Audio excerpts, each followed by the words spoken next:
I'm Jude Kelly.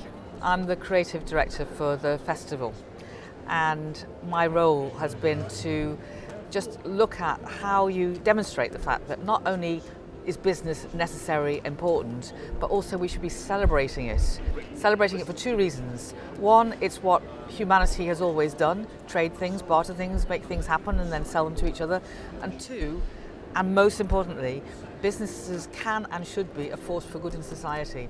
They're something that can make societies have exciting ideas but also bring value to everyone. And it's a key thing actually in this festival. We just talk about, if we want a better future for business, a better future has to empower everybody. One of the things I've been talking about today is about women in particular, girls and women's futures.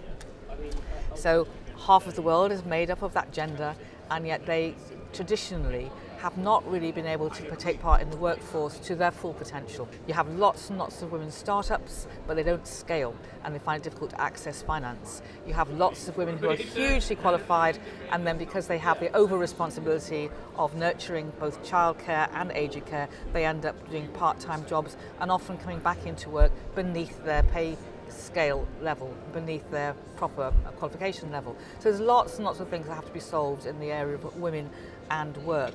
And then of course we've been talking about diversity in general and how conscious and unconscious barriers stop there being opportunities for the potential of people through race or class or disability or sexual preference. All of those things can be barriers to getting everybody to make the future of the UK and then the future of the world just much better.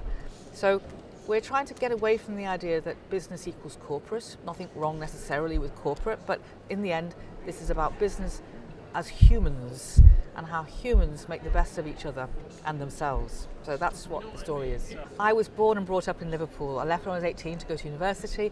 Liverpool gave me a chance to have dreams and realise them. And that was really because a lot of people I've never met got education for girls, got women the vote, got all kinds of things. And I just come from a very modest background. My dad was one of 10, and I know that we should all try to do the same. We should pass the baton on. So the reason I'm in Liverpool is A, I think it's a great city, and B, I think it could be an even greater city. So I've worked all over the world, and the one thing you know is that you'll find brilliant entrepreneurs everywhere. You'll find poverty everywhere. You'll find the same things all over the world that currently exist.